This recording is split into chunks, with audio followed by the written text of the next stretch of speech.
What's up, fellow gamers? Welcome to my sniper class guide for Cyber Knight's Flashpoint. I have about 700 hours played in the game, most of which on Chrome difficulty, so hopefully you can find my advice relatively useful, though I won't claim to be a perfect expert in any situation. Let's go over the class talents. We'll talk about the various snipers in the game, ways to multi-class them, and the kind of gear you might want to wear on the class overall. So let's go with talents to start, because that way you know the kind of things you're signing up for. So the thing to point out is, as you can kind of read this talent description, is a decent portion of sniper talents, of course, do lend themselves toward using sniper rifles.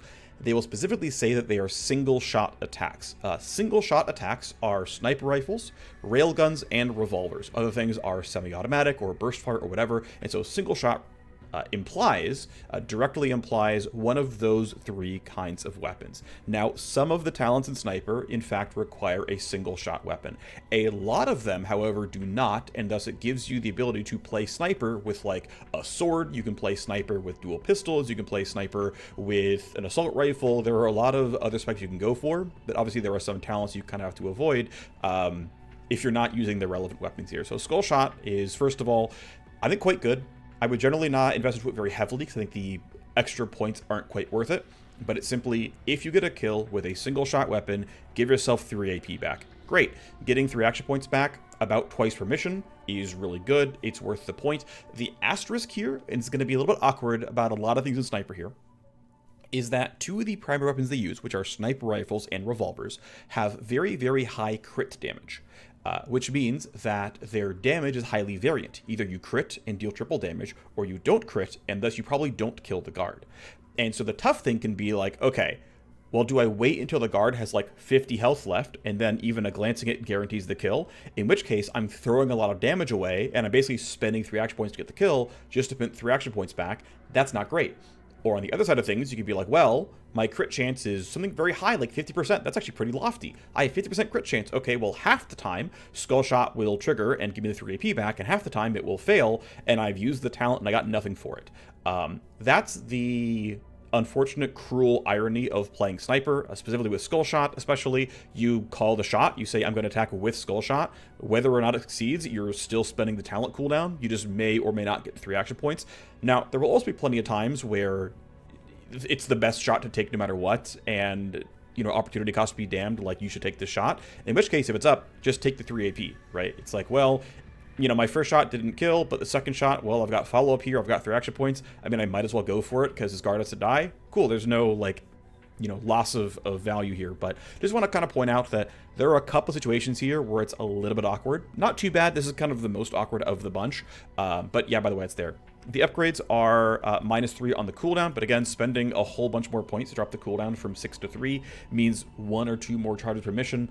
I will generally say it's not worth it. 1 more charge per mission here for, you know, the 4th point in, I would say probably not worth it. The final one, this one is kind of interesting.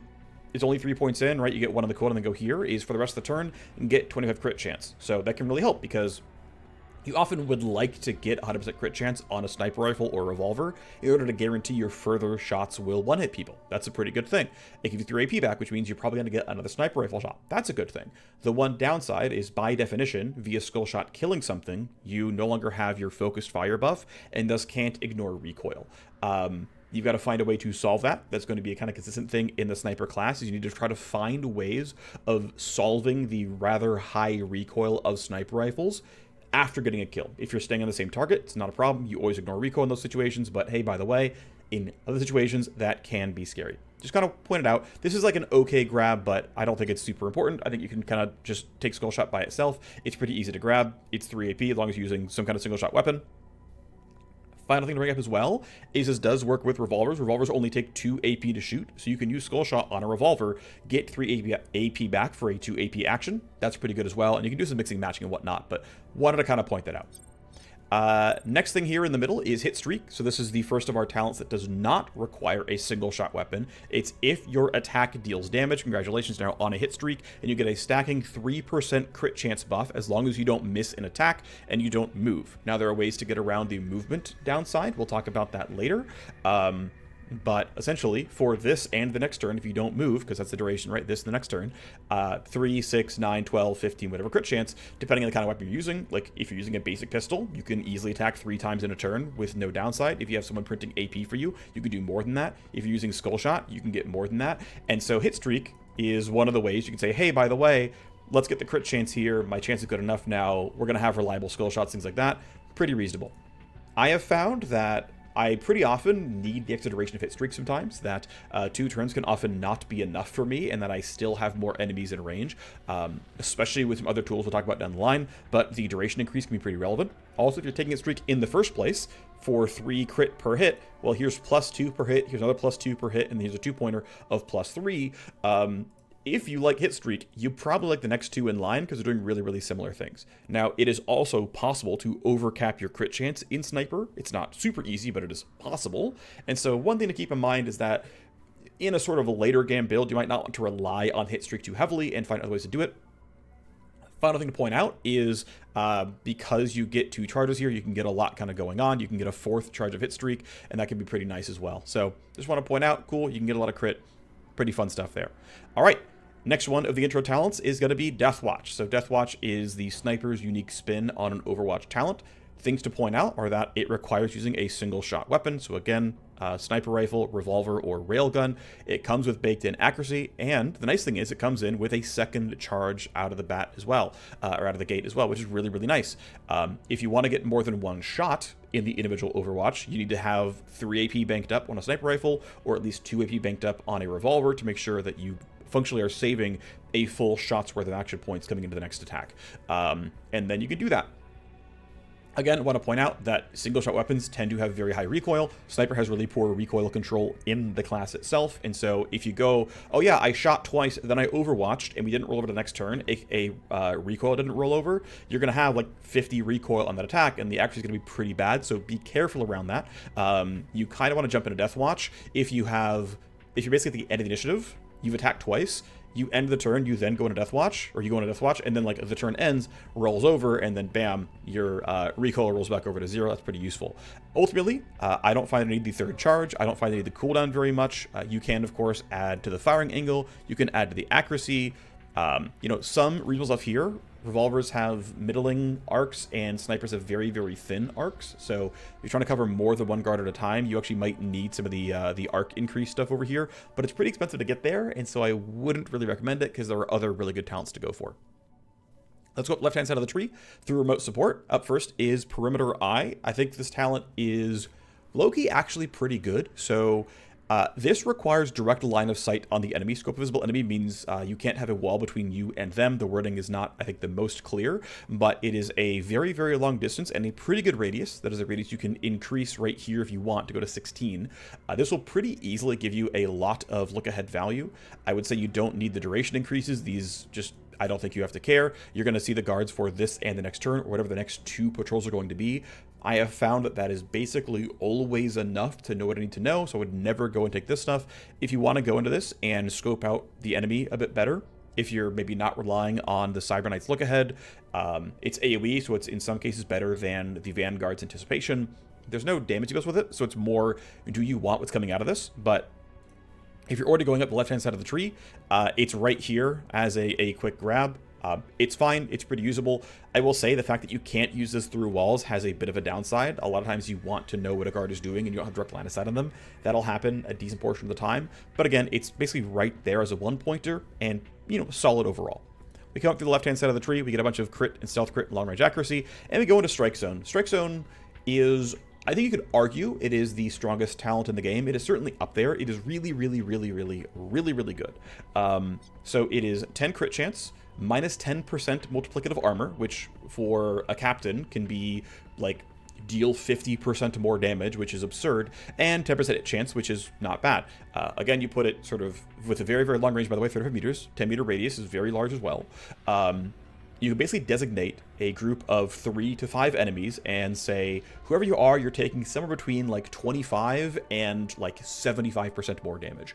It is a really, really meaningful damage increase overall. I think you're really going to feel it. You can make it better by adding another 10 crit chance, 5 evasion, and another 10 crit chance and 5 evasion. Now, certainly the first point in Strike Zone does more than the upgrade points do, but these upgrade points are very, very good. If the radius weren't so large, these would be kind of only okay. But at the end of the day, what happens is you get 30 crit chance and 20 hit chance and minus 10% multiplicative armor on a large group of enemies, which is going to end up saving you probably 1 to 2 attacks per enemy. And if attacks take 2 or 3 action points, guess what? You are like printing an absurd amount of AP. And of course, it's all based on how tanky the enemies are, how much damage you're doing. But if it's giving you a crit when your sniper wouldn't have crit, when they wouldn't have crit, well, that's triple damage right there out of the bat. If you're getting a hit instead of a glance because of the accuracy, that's 40% more damage right there in some cases. If you're getting a glance or a hit instead of a miss, that's double damage right there or whatever, right? You can't crit without rolling the basic hit in the first place, so upgrading your 80% hit chance to 100% hit chance is a 20% multiplicative higher crit chance, like 25% multiplicative higher crit chance there. This just stacks and stacks and stacks. It's really, really good. Now, if you're using a railgun or a revolver, they have a lot of pure damage in the first place, so you don't always need the minus armor stuff. But final thing to point out is, hey, Strike Zone, right? It's a debuff on enemies. It works with any kind of weapon, right? We saw that Skull Shot and Deathwatch needed a sniper, revolver, or railgun. Tight Streak could go with anything. Strike Zone can go with anything. I would argue the strongest combat class in the game is a Strike Zone JTAC assault rifle wielder, and you mow through everything because you can't miss, and it's beautiful. So I would recommend taking these. I would recommend taking Cooldown. This will, more often than you would think, give you an extra charge that you might care about in a fight itself. The thing I want to caution you against is going down this way. Unfortunately, this duration node is bugged to essentially set the duration of the debuff to 1 enemy turn. Now, you can get around that because if you are going to kill the enemies in the turn you Strike Zone them, getting +1 charge is worth the travel through. But just note that getting the +1 charge actually requires weakening this talent a little bit, and you've got to be kind of careful. Because one thing you can do without this going on is you'll, because it doesn't threaten or damage or anything your enemies, you can come in and be like, okay, next turn we're going to kill these 4 guards. Let me just cast Strike Zone now, start the 4-turn cooldown. Okay, next turn comes in, we take the fight. Okay, cool. 3rd turn comes in, we loot the room we're in. 4th turn comes in and move towards the next room. Oh, Strike Zone's back up. And by precasting it and then having a little bit of foresight, which to be fair, Perimeter Eye can help with doing that, right? It can help make sure the enemies aren't going to run out of Strike Zone. You can do some fun pre-planning there, and you get some really good power. The sister talent here is JTAC. It is not quite as strong per attack, but the usability to me is a lot higher. So it comes in with very similar things: 10 accuracy, 10 crit. This is 10 accuracy, 10 crit, and minus 10% armor. Your upgrade right here is 10 accuracy, 5 crit. These bumps were 10 crit, 5 accuracy. You grab this thing, you get +1 charge, you get the cooldown. And because you have control over where JTAC goes and where you're going to attack from, it is very, very easy to have your entire team use JTAC when fighting sometimes 6 guards. That you just kind of know where you're going to stand, or you've got a sniper rifle with a lot of reach. You can easily hit a bunch of people. The full auto cone of a UAR or an assault rifle is very, very wide. A lot of reasons why JTAC will generally affect more attacks than Strike Zone will. I think that is generally true. It's also, you're able to grab this +1 charge no problem. And even though, yes, the total throughput here is only about 35% more damage with a sniper rifle, it's more like 50% more damage. It's not quite as much as Strike Zone is giving you. It is basically always on, 2 charges, 4-turn cooldown. Is basically permanent if you do any pre-planning. It's not for literally every attack. A single lone guard I wouldn't JTAC for, but it is up all the time. The downside is it has the same bug that Strike Zone does, where this sets the buff duration to 1 turn. That is a much bigger deal because you're expecting to fight inside of JTAC a lot more. But again, with the cooldown at 4, the second charge, you can, again, we know we're going to fight this room coming forward. You precast it, you walk into the area. Overworks really, really well. If this weren't a problem, 5 crit, 10 evasion per node is okay. Really, only 5 crit per upgrade is, I mean, it's fine. It is going to buff my entire team a bunch. I could, realistically consider this happening. 20 evasion is not bad if we are sitting behind cover. Evasion is additive with cover bonus. So imagine you've got 20 evasion and 50 cover bonus. That's 70% chance to hit gone. You're basically not getting hit. problem is, again, it sets the duration of the buff to 1 turn. Good luck dealing with that. You'd have to like walk out then back in. It's all kind of poor. So unfortunately, basically it means grab these 3 nodes in JTAC, grab these 3 nodes in Strike Zone. And this, by the way, this entire thing comes online like if you beeline for it at like level 4.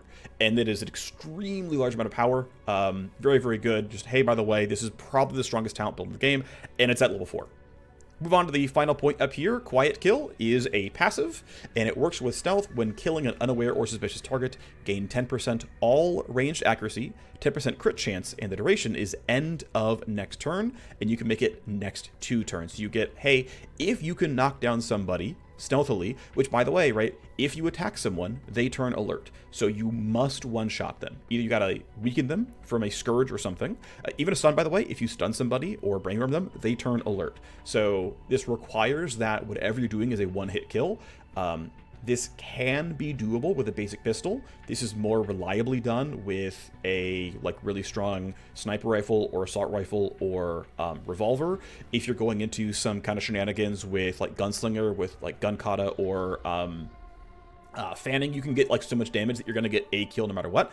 In which case, you're getting a really, really good buff of a bunch of pretty good amount of accuracy and a pretty good amount of crit chance for a very, very long time. You get the cooldown to 3, great. That's going to be really high uptime overall in this talent, and you can increase the accuracy even more, the crit chance even more. Oh, cool! I get an almost 100% uptime, right? 3-turn cooldown, 3-turn duration. Now, again, I have to like restart this with a non-buffed kill, but after getting the first one, I'm sitting here with permanently, basically, I land every shot. My crit chance is 40%, right? If I am hidden or you are unaware, I count as stealth. And if I one-shot an enemy, I don't get out of hidden, right? I'm still hidden. I'd have to actually start a fight to turn hunted or spotted. So if you can get that first shot, guaranteed, either because, again, you're using poisons or you're finding a way to buff your crit chance with your first attack or whatever, and there are ways to do that. We'll talk about that later in the tree. If you can start Quiet Kill, there's another talent that's kind of like this one later in the tree. This is the really usable one. It's pretty easy to trigger. It's up a lot of the time. If you're playing a full combat mission, obviously you're going to have a problem using stealth crit chance, duh. I have a recollection, though I can't promise you this is true, I have a recollection of this thing actually triggering even when my opponents were alert. I don't know if it was they never saw me or what, but I could swear, if you look back at one of my like early access Let's Plays, I could swear I've had this trigger in situations where like the enemy hadn't taken damage yet or something, and that the first attack killed them and I got Quiet Kill to trigger. I'm pretty sure I've had this happen, so there's something here where it's a bit more inclusive than you might think, but again, other than this thing being pretty unreliable in a battle strike or siege, this is a high uptime, high value buff. It is only 2 travel nodes away. Probably go up here. Crit chance better than stealth crit damage, obviously.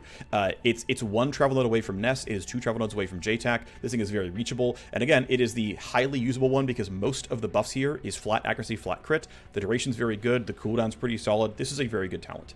Don't sleep on it too much. All right, so we already went through hit streak. This, I think, High Key is the weakest talent in the game. If you learn it, I think you're griefing. Unfortunately, this is also an auto-learn talent when you hire a sniper. Every sniper you ever get, respect them day 1, unlearn Pathfinder. Pathfinder is horrible. So you spend an action point to gain 10% move speed. That's very bad. That is like not a positive return on investment in terms of AP without having more than 10 action points in the turn or having such a high negative amount of move speed that you're really sad. This is pretty terrible overall. You can drop the cooldown to a terrible talent. You can get extra charge of a terrible talent. I don't care. You can make it not cost 1 AP. Great. You can spend 3 points to get silent running and a tiny amount of move speed on a 4-turn cooldown. Why would I want that? I don't.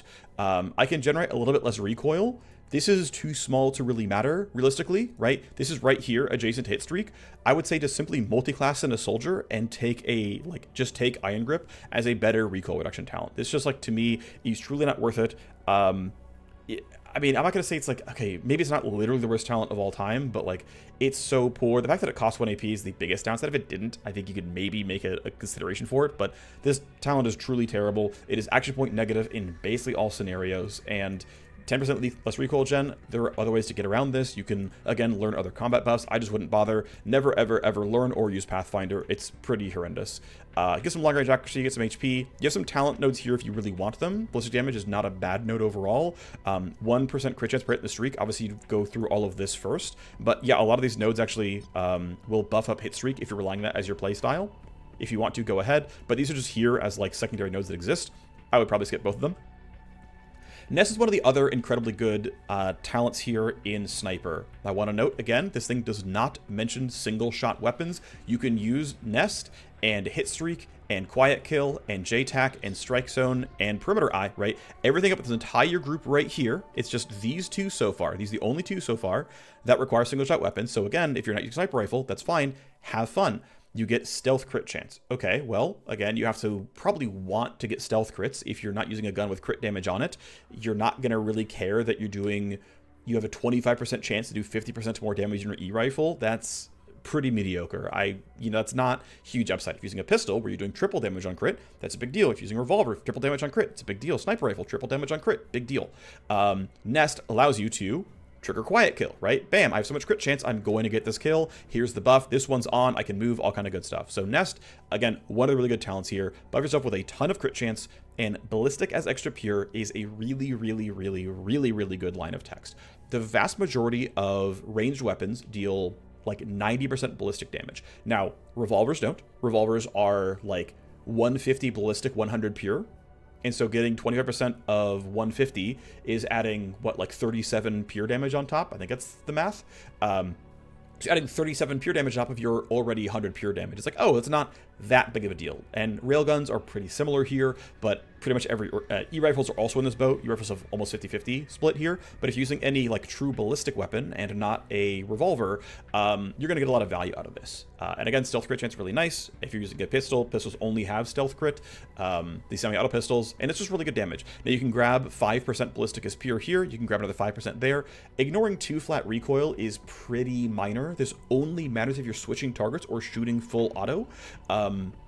So what you could do is like, oh, if I run forward like 2 action points worth, I generate 4 recoil, then I pop Nest, I get to ignore that 4 recoil and have that 4% a chance for that first shot. Okay, not bad. If I didn't kill the target the first strike, which, I mean, if you're not getting the kill with a bunch of crit chance and ballistic as pure, you got other problems. But okay, I gotta keep on them. Okay, well, it's focused fire buff. I don't have recoil, I'm focus firing. But if using Nest is like, I'm gonna use my assault rifle and like mow down a group, great, that will generate recoil, you can't get around that. But to be fair, the buff here is -2, -4, -6 flat recoil. It's really, really, really minor.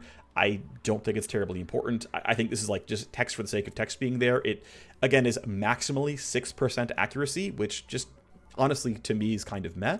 These two nodes get you up to 35% ballistic as pure. This gives you 50% total stealth crit chance. That is pretty absurd.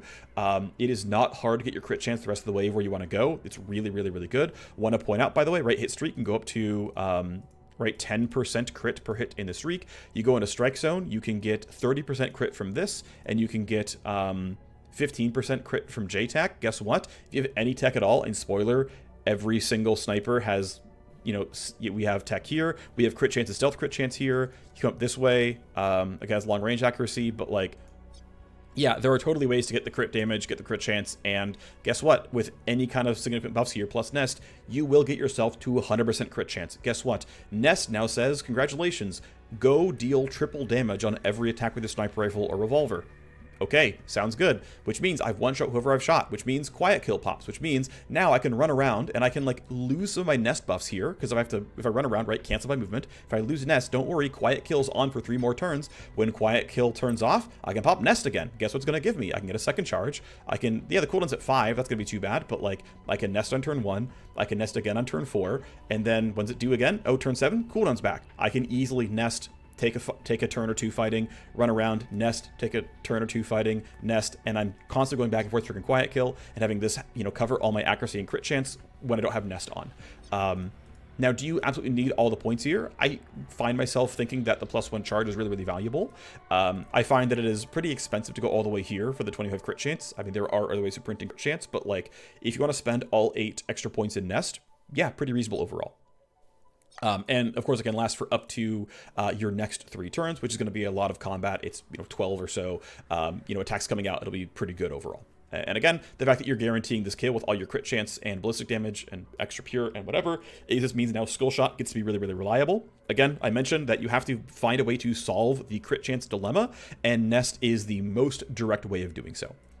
Now, of course, Nest could have a 4-turn duration and a long cooldown, and it's canceled by movement. How do you deal with that? You go up the right-hand side here, you get long-range accuracy, move speed, and you get empty lung.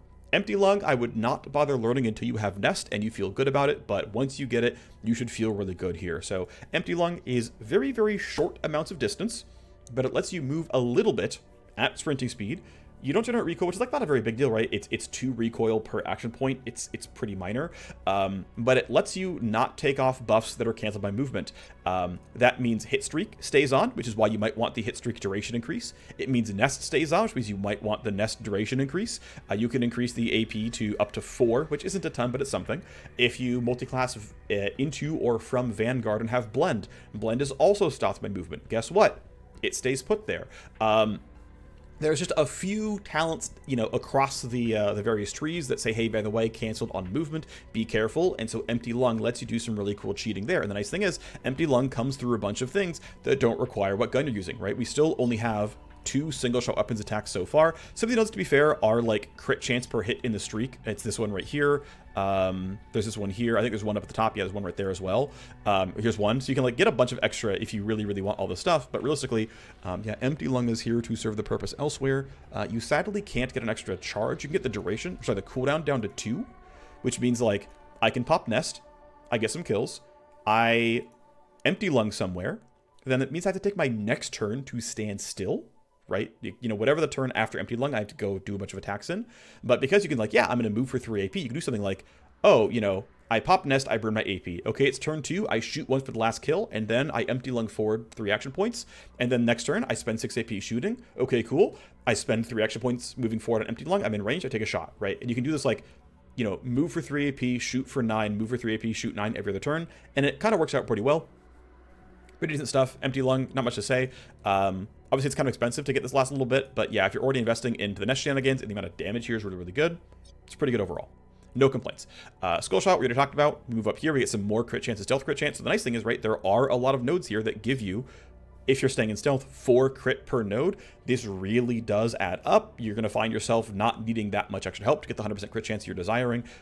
Pretty beneficial stuff. So next up is Skull Shot's little sister here, Rapid Ready. Rapid Ready is, again, if this attack kills your target, reload your single shot weapon. That is revolver, that is sniper rifle, that is railgun. Most revolvers cost 2 action points to reload. Most, if not every single sniper rifle, costs 3 action points to reload, and railguns cost 5 action points innately, but you can throw on mods that make them cost like 7 or 8. You can add like extended magazines that increase the AP cost of reloading, and that can mean I need tactical surge or I can't reload, or I need savagery or I can't reload, or recoup or I can't reload. Nice thing is, it shouldn't be too big of a deal, but hey, by the way, that can be a concern for you. And because snipers cost 3 AP to reload, this means Rapid Ready is functionally the same thing as Skull Shot. Give yourself 3 AP back. Now, the twist here is Skull Shot is good at any point in time, right? It's 3 AP when it's 3 AP, and that's it. Congratulations, you did it. In the case of Rapid Ready, it's only really printing you the full 3 AP if you were going to reload anyway. And if you jumped into Rapid Ready pretty early on, you don't have consistent crit chance from Strike Zone, JTAC, Quiet Kill, or Nest, or Hit Streak, or even, this is not reliable. And you're going to use this and be like, yeah, I want to use this when I have 0, when it's the last shot in the gun. And it's going to reliably kill. And it's like, well, that's kind of awkward to like line all that up. So that's kind of tough. Realistically, I would not bother with the cooldown stuff or the extra charge really here either. My experience has mostly been that I will often not shoot a sniper rifle more than 8 times in a mission, and so I'm happy with just, I used Rapid Ready once, I moved up, past 4% crit chance, which I'm fine with. I take Rapid Ready on the way to other stuff on the right-hand side of the tree, and it saves me 3 action points once per mission. That's fine. It's okay. I'm pretty all right with that, all things considered. That's what it's kind of doing. The 10% ballistic as pure for the remainder of the turn can be awkward. Keep in mind, this isn't Skull Shot. I'm not getting action points back. So this means it has to be the first shot at the beginning of the turn. And then I have 3 AP left, probably. And I'm getting ballistic as pure for my sniper rifle shots to still be good. Again, I'm switching targets here, so I have recoil. If I don't have recoil control, I'm minus 25% accuracy here. And I probably want to use sniper rifle because ballistic as pure is best on pure ballistic, only ballistic damage sniper rifles. It's okay on revolvers, it's okay-ish on railguns. Now I can do something weird, like I use this with a revolver to trigger this and then buff myself and switch to an AR, and it's like, I guess you could, but why? Like, why are you going through Skull Shot to do this? This seems kind of weird. I don't really recommend that. Again, I think it is totally fine if you're using sniper rifles, railguns especially, because again, this will save you sometimes 7 action points on a railgun. That's kind of absurd. That's really, really good if that's going to be the case for you. That is somewhat situational. I will point out, though, that railguns are not crit focused. They have just very consistent damage output at solid ranges with good armor shred, with good pure damage attached. So going for a railgun focused build, you'll have very high consistency with Skull Shot and Rapid Ready, and the kind of things you want to print 3 AP for and get an extra reload for. And in fact, if you really want, because railguns have very large magazines that are often very costly to reload, you can get like 9 shots in a mag. This is the one case where I'm like, actually, you know what? You probably could go plus charge here. Again, actually using like 15 shots in a mission is pretty unlikely. But in a world where you're like, hey, I actually find myself running out for whatever reason, because railguns are consistent, he's like, well, you know what? I'm going to just shoot with like, I'm going to go Rapid Ready on like bullet 6. I've got 2 left if I miss. I can just try again next turn or later this turn, and I've got a couple of charges at it, and I'll get my guaranteed reload. Again, I don't really recommend this, but like there's a line here where it like kind of makes sense. Anyway, let's move on up to the next one in the line, which is Fleeting. So Fleeting, I think, is the significantly more awkward and harder to use version of Quiet Kill. Again, Quiet Kill has a really long duration and is really effective and has a really good upside here. A bunch of accuracy, a bunch of crit. Seems wonderful. Fleeting comes in and gains just some accuracy against unaware or suspicious targets. Again, same trigger, kill an unaware suspicious target. I think I've had the same thing here where it feels like an enemy who hasn't been shot yet counts for this, even in battle strikes. Couldn't tell you exactly, but it's what it sort of feels like here. But it's 10 accuracy only against unaware suspicious, which again, not exciting. And keep in mind the duration is remainder of turn, which is also really awkward because like, okay, I need to find someone that's suspicious and I need to kill them. And then I've got to get another attack on someone else who's unaware suspicious immediately on the same turn or it does nothing. That's pretty hard. That's a kind of a tall ask. Again, if I'm totally set up in a sort of nest situation, yeah, it's fine. And the bonus accuracy helps kind of cover over the recoil penalties, sure. That I can grab more stuff here, right? I can bump the accuracy to even higher. Okay, 25 will pretty clearly cover the recoil problems. Okay, that's nice. I go here, and actually what it does is now that I've done it, cool, I got the kill, I printed 1 move point.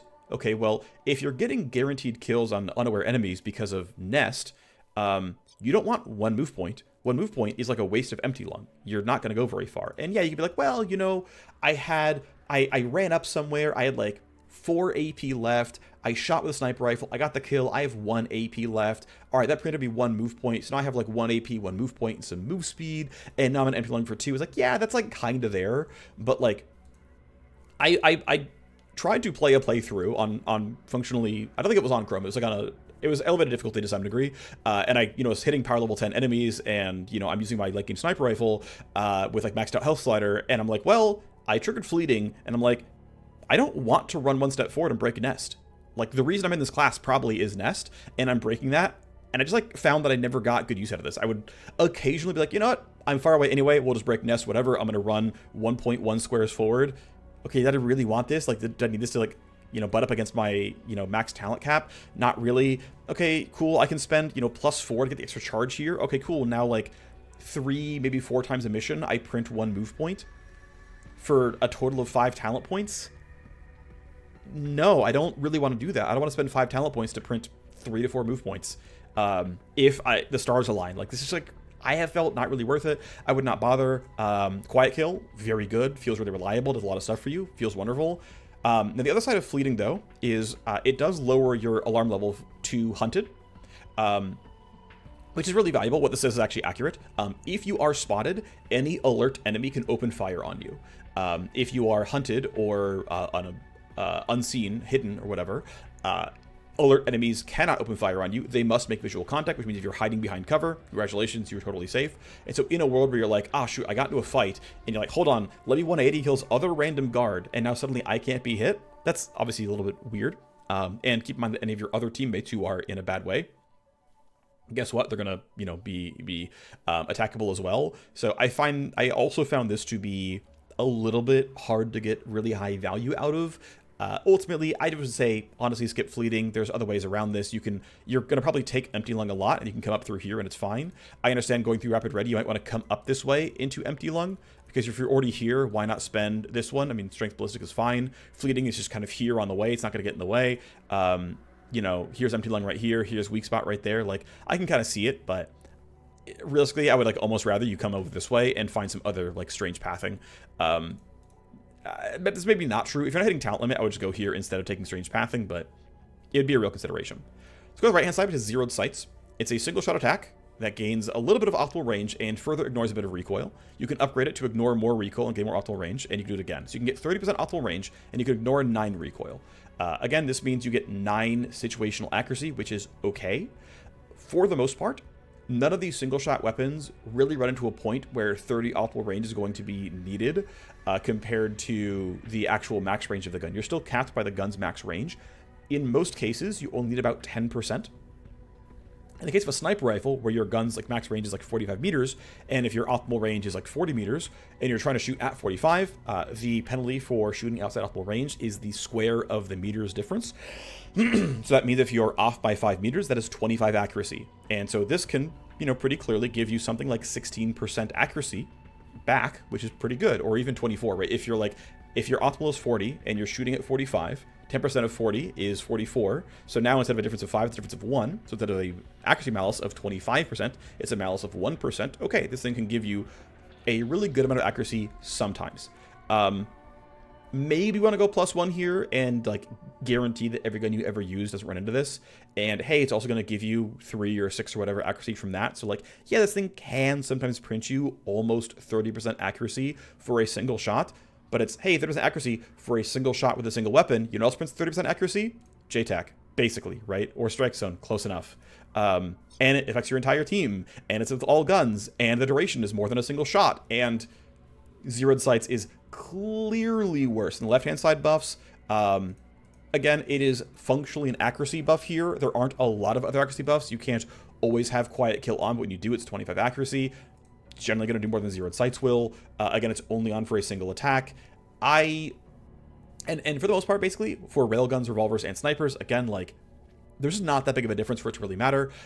If this wasn't a single shot attack and it said, your assault rifle's a bunch of max range, but you don't have a scope on it or whatever, and this allowed it to work with more guns, there's a couple more situations where I would care, especially the late game basic pistols, which don't count as single shot, they count as semi-auto. There are basic pistols that have like a 9 range disparity. They're like optimal range of 20, max range of 29. It's like, oh, actually, 30% of 20 is pretty good, actually. It's going to give me another 6 range. Wow, going from a 3 meter loss to a 9 meter loss is actually hittable. But that's not the case really here, and so for the most part, I would say, don't bother. This talent kind of feels dead to me. If you want to go up here and get some HP and stealth crit damage, you totally can. There's stuff here. Finally, we go to weak spot. Weak spot is reasonable. It is basically weak nest, right? So weak nest is, nest is ballistic as pure for 2 turns. Just don't move. 0 action points, no big deal. Some stealth crit chance on top, great. Now, of course, you can't get the cooldown lower. It's expensive to get charges, but okay, here's weak point. A single shot attack, so again, revolver, sniper rifle, railgun, gets 20% ballistic as extra pure. Well, again, you probably only want this on a sniper rifle because they do only ballistic damage. The value of this buff on a revolver or railgun is honestly relatively low. Yes, you can drop the cooldown to 4. Yes, you can get a second charge, but like, meh. You can increase the damage by another 5% each. You can get it by another 10%, which means you can go up to 25, 30, 40% ballistic as pure, a net 20% extra damage versus drones. Yeah, I mean, to be fair, drones have very, very, very high amounts of armor. They're often in the 85 plus range, and so 20% multiplicative damage to drones, getting 40% ballistic as pure lets you get a lot of your damage to penetrate. I mean, to be fair, if you're using a basic sniper rifle that just has ballistic damage, and you pop this thing and you attack a drone, this is going to say, like, deal like triple damage almost. Like, that could be the math on this. Wow, this attack deals triple damage. That's really, really good. Keep in mind, all that pure damage will crit. So if you have crit chance and you get this and you deal triple damage, great. You're doing, whatever your listed damage was, which is like maybe 500. Okay, you get 40% of that, which is 200. You're critting for triple. Cool, you got 600 pure damage out of nowhere when you're going to get like 112 ballistic as like your total throughput. Yeah, I totally understand why you would care about that, and that would be a lot of damage. But also, 40% ballistic as pure is just what this gives you from Nest. And it's on any gun for multiple turns with just like, 5 times the uptime, right? And by the way, it's 0 AP, 5 turn cooldown, just like this. So yeah, unfortunately, the sort of top right of this tree is kind of bad. I would clearly get Empty Lung. I would not bother with these 3 talents. Everything else here, kind of a banger, honestly. Okay, you should also get Pathfinder. So yeah, other than skipping the top right of the tree, skipping Pathfinder, you're kind of okay with almost anything you grab here. I've definitely played plenty of times where I just max out Strike Zone JTAC and try to bring a sniper with any team I can, because these buffs make my entire team deal double damage in all situations that matter, and it turns out that your hacker with no combat talents getting buffed by your sniper is an absolute killing machine. It's why very often I will take like all the crit damage talents on the Cyber Knight and then just grab support buffs and be like, don't worry, my sniper will double my damage output. And that's what happens, because I have like innately 3x damage from crit damage, and then this class here is just printing a ton here. So that can really, really work. You can definitely go for a selfish nest build. You can go nest into quiet kill very easily. You can use skull shot and rapidity to keep that going. You can totally deal just 1,000,000 damage. And the final thing to point out is, again, nest is a buff on yourself. It will combo with other kinds of attacks and whatnot, which is really, really valuable. So you can use nest and go into like gunslinger and use ricochet and all kinds of fun stuff and get a lot of value here. So there's a lot of gold. I would say, 70% of this tree is quite good. Even perimeter eye is honestly a pretty solid 1-point wonder. It's good stuff. So let's talk about multi-classing capabilities here. So I'm going to go in team creation order. So we're going to start with the hacker here.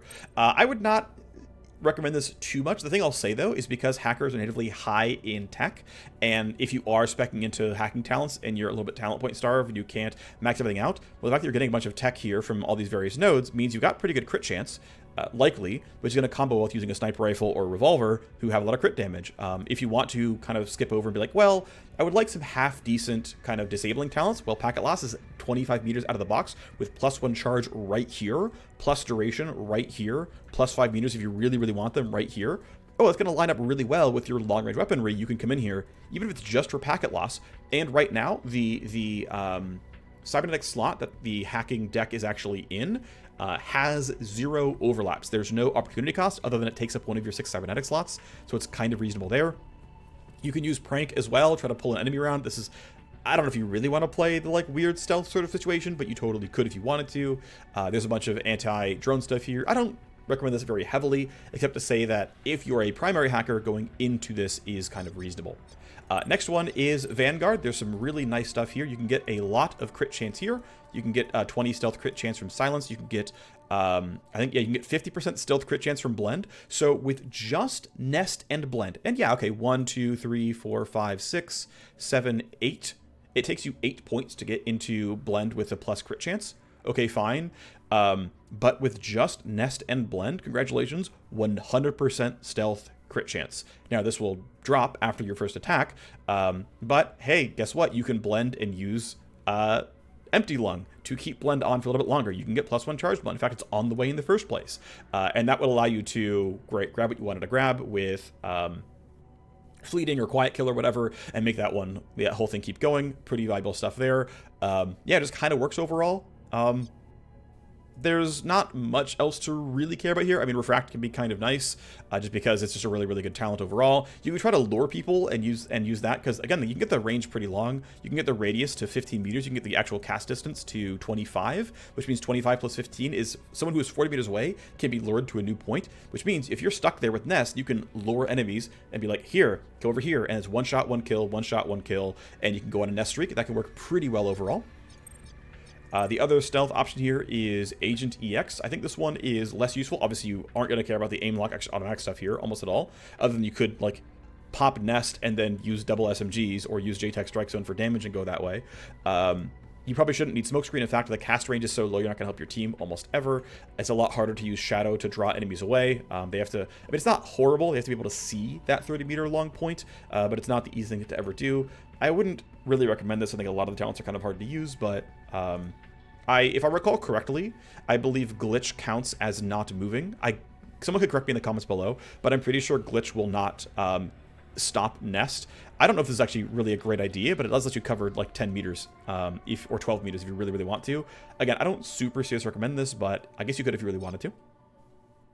Let's go into Soldier now. A Soldier is what I think is one of my 2 core recommended multi-classes here, and the primary reason is it has the best recoil control in the game. The primary reason is to grab Iron Grip, grab a charge, -25% here, -25% here, and the extra benefit is 20% ballistic as extra pure. To me, if you're running sniper, it is because you are trying to play sniper rifles. Not that they're bad with railguns by any means, but the playstyle I think makes the most sense to me is like this crit chance stacking, ballistic as pure, handle recoil, kill guys in one shot each. And you're like, well, Iron Grip says I'm going to generate so much less recoil. This is functionally like 17 extra accuracy per attack.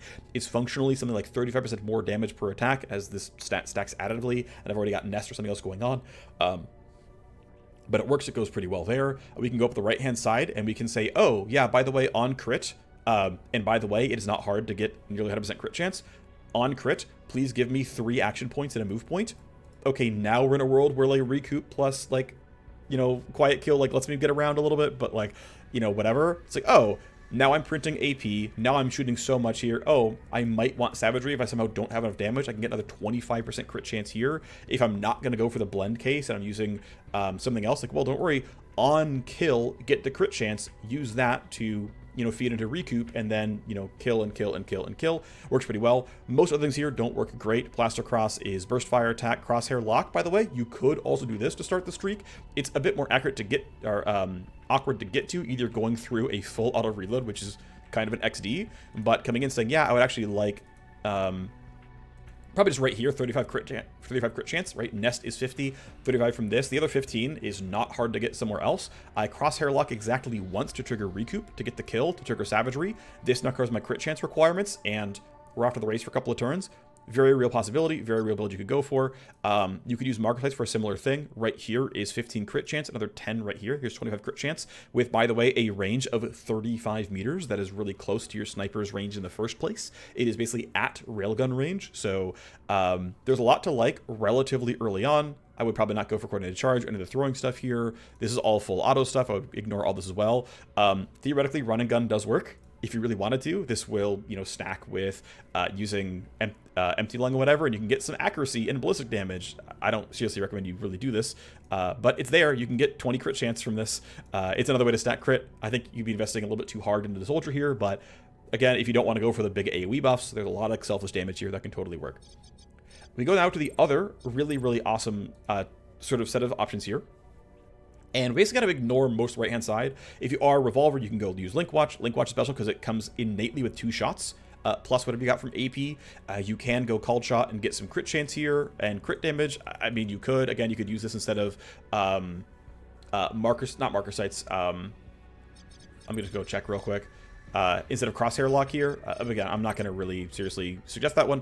I mean, you could if you wanted to. Gun Kata requires double pistol at this point, or double revolver. At this point, I would probably not bother, though if you really want to be fair, you could say, you know what, my playstyle is actually on double revolver, or even double pistol. I run forward, I use Nest, I then Gun Kata. Nest gives me all my stealth crit chance and bonus damage, and Gun Kata kills the room. There is actually a playstyle there that's kind of real, don't get me wrong, you could do this. If they're stuck in cover, you can use Flush. It's any ranged attack. You can drop 50 cover bonus off them to make sure your hits are good. You can shred some, or not shred, but reduce their armor by a large percentage, which pretty solid here as well. If you are Sniper Revolver, well, a lone revolver works with Finger Trick. A lone revolver works just fine with fanning. Ricochet is any single shot weapon, so you're going to be pretty happy using a sniper rifle or a railgun or a revolver, which, I mean, pretty good stuff here. Ricochet your bullet off the wall, and as far as I can tell, by the way, this one completely ignores cover, and 2, it also seems to completely ignore optimal range requirements. So you can use Ricochet, use a sniper rifle in short range. You can use Ricochet to get a revolver shot, right, that goes, I mean, quite far, right? 6, 8, 10, 15 meters out. Max range revolver, 15 meters off the Ricochet, and guess what? That's going to be a really, really far revolver shot. Now, it coming with a bunch of extra crit damage is not terribly useful for revolvers or sniper rifles because they already have enough crit damage to typically one-shot, or at least come close to it. For a railgun, this matters a bit more. Another great one, and which is one of the primary reasons I would also recommend going into Gunslinger, you know, or Soldier, it's like one of the top 2, is because Trigger Vector is ignore all recoil. There we go. Yeah, ignore all recoil. And this only lasts for 1 turn. You can get +1 duration right here. And now it's ignore all recoil for 2 turns. That lines up very, very cleanly with roughly how long you're using hit streaks or Nest in a lot of cases. You can get the cooldown to 3 with a duration of 2, which means up almost always. You can drop the AP cost if you want to. You can also come in with more ballistic as pure. And this here's another really good, like, let me self-buff this, let me hit this, You know, I'm on trigger vector, I'm using ricochet. Ricochet also nice because if you don't want to move while you're under the effects of nest, it allows you to be in a good spot where, oh, I can't reach this guy. When you find a little wall or a door frame or, you know, prop or whatever, it's like, oh, cool. I still don't have to move. I have ricochet. And, you know, it's not hard to get +1 charge minus cooldown. Like, it's pretty painless to upgrade this, and it feels pretty good. We'll move on to Cyber Sword, which is going to be a little bit funky, but it's not the end of the world.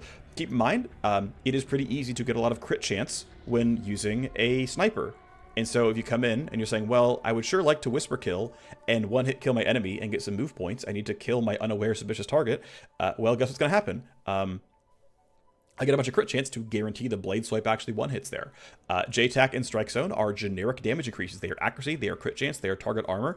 And guess what? The AoE is clearly larger than Slash Slide. This will give you a bunch of damage for your AoE Slash Slide stuff. It's a little funky. You're not getting any move speed buffs, really. You're not probably going to use Nest, to be honest, but it works. It's there. Again, I don't like super seriously suggest you play Sniper Cyber Sword, but like, it's not the worst multi-class. There's stuff that works here, and it's totally fine. You can just kind of take the good stuff and move on. The final one here is going to be Scourge. This one I think is a little bit more awkward. You've got Nervotox Shell and Arrow Trap Shell, which say, hey, by the way, your shotgun blasts are good. That's cute. You've got Dissolve, which is way too short range to be used with this kind of stuff. Like, the optimal range of using this stuff is just not there. Biocoat Bullet on 500 ballistic damage sniper rifles, you know, not really much of a point. Most of the ranges of all these things is too short to really matter. You shouldn't be needing the armor. You shouldn't be needing the healing. You could maybe go for this for like combat drugs or whatnot, but it's so far away to grab this that I really can't recommend this. You can grab Disorient for some crit chance here. You can get a total of 30 crit vulnerability. Yeah, you can spend 1 action point, but it's only a 20-meter range ability. If you're getting it for this, just go in a soldier and use Marker Sight, something like that, right? That would be kind of the thought here. So what I'm going to kind of say, and I'll try to make this like a bit more accurate to what would be a reasonable sort of set of levels to go for, is something like this, where you grab Strike Zone and then grabbing JTAC for 10+10 versus making Strike Zone +10+5 each. Up to you. JTAC gives you more coverage. Going for Strike Zone right away gives you something else instead, which is the buff is much, much stronger. So maybe you go here, then you go up towards JTAC, then you go for, you know, this guy. You're probably around like level, if you're level 4, level 5 is a one, like basically, you know, whenever you get a 1-pointer, go here, get 1 charge, grab your cooldown and Strike Zone. Right here, you're feeling really, really good. This is for like a, you know, more combat support kind of setup here. If you're going to stay inside of Sniper, we come up to Nest. Probably want maybe 1 turn, maybe we don't. You might not even need these. You might be okay with just Nest as it is. And it's like, look, I just have 1 power turn. We're getting a bunch of crit chance and damage. Oh, I guess 2 power turns technically.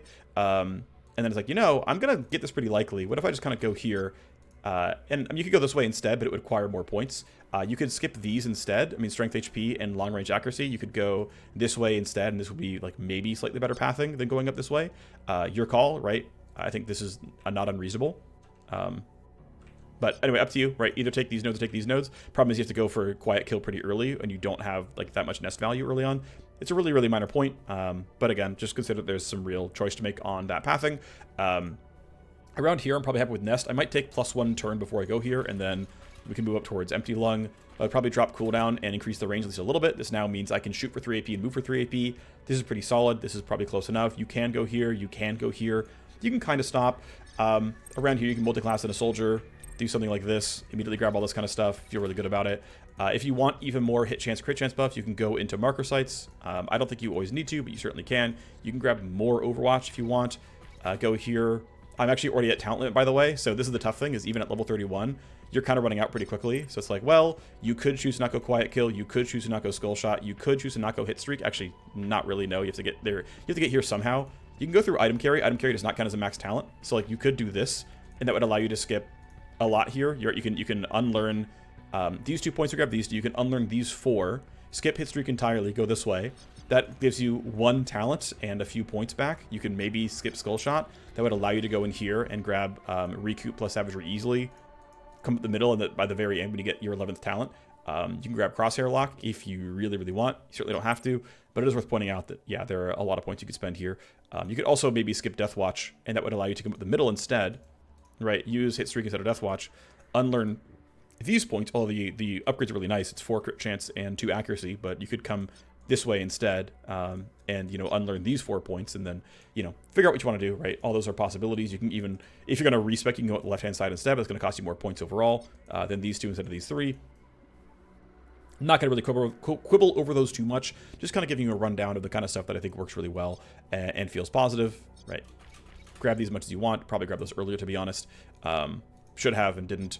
You probably don't need +1 charge in Death Watch. You could definitely grab more items if you really want to. I mean, I'm not a big item enjoyer, but there are some pretty good combat drugs that give accuracy, damage, crit, action points, you know, kind of fun stuff there. Move speed as well can all be fairly reasonable.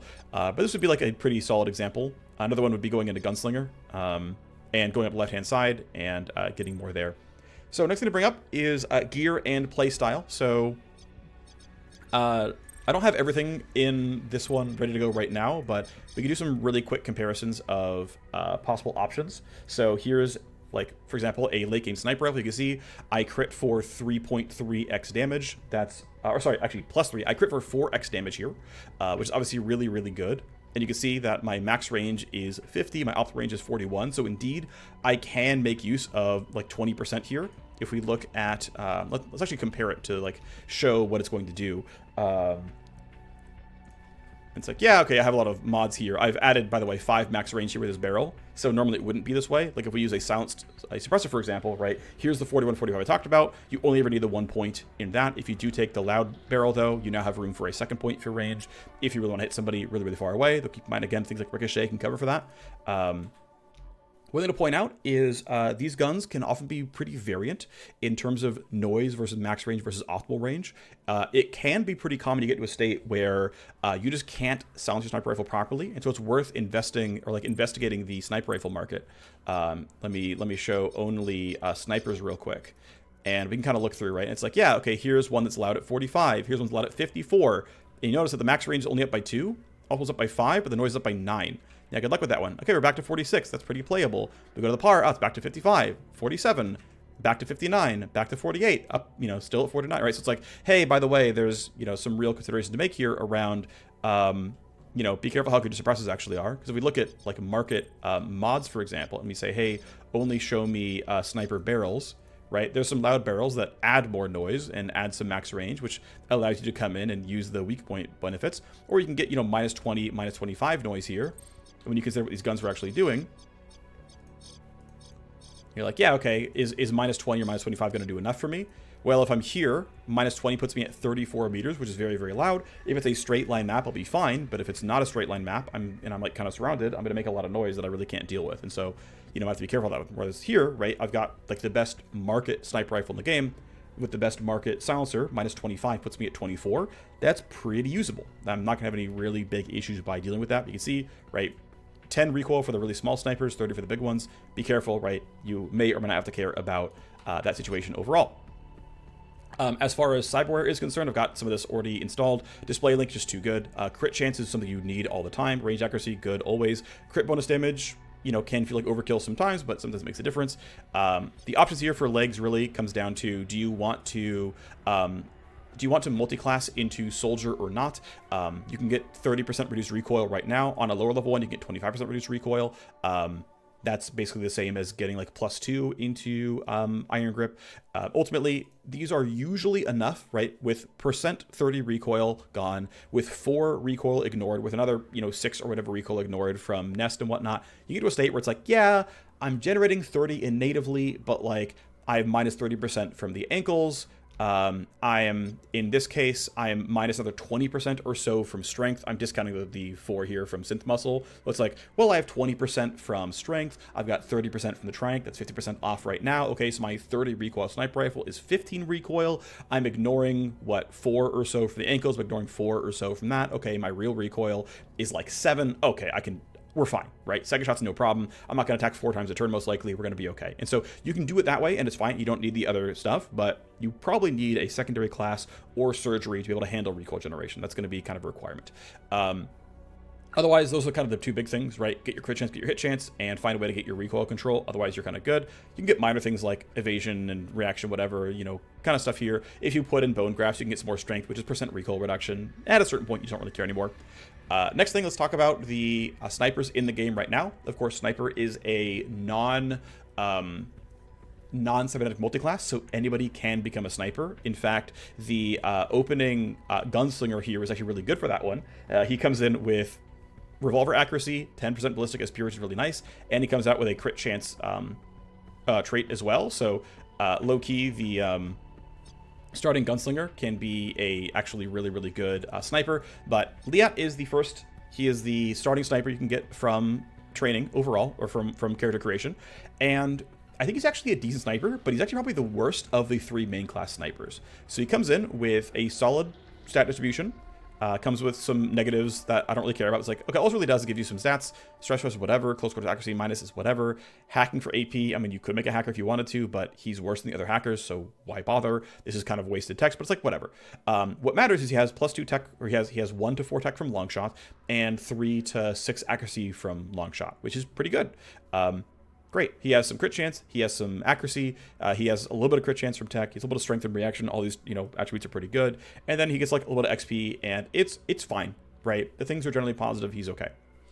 Next is Rhino. This is a minor story spoiler. You can hire Rhino in the Syndicate Debts storyline. Just do your legwork, and you can hire her if you do things correctly. She is really good. So off the bat, pretty incredible baseline attributes here. HP is kind of whatever, but comes with out of the box 6% long range accuracy and +1 initiative. That's really good. Also has out to prove for bonus crit chance, which is wonderful.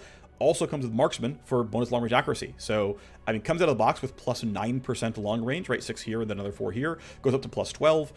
Will is kind of whatever. Minus evasion doesn't really matter. Chance for stress gain is kind of whatever. But the fact is, you can get a bunch of crit chance. You get a bunch of accuracy. This is really wonderful. These are the things you want. You want to hit. You want to crit. Perfect for sniper rifles. You're good to go. Final one is Omar here, who comes out, well, it could be any name really. It's randomly generated, but this comes out from the Underworld. It is the one lone Underworld hub sniper recruit right now. He's pretty solid. His baseline stuff is whatever. It's 4 reaction. Will is kind of a dead thing. Who cares? 25 crit damage is fine. It's a little bit of, icing on the top. Comes with competitive tutor, which is a lot of accuracy. Has to get 1 kill per mission, which is fine, but this is going to be a relatively good stack here. But notably, does not come with baseline crit chance. Does not come with any baseline strength. And hey, that's a bit of a downside. So not great. But of course, we can run the intro dialogue real quick. Just kind of blaze through it. If you want to pause and read, feel free to.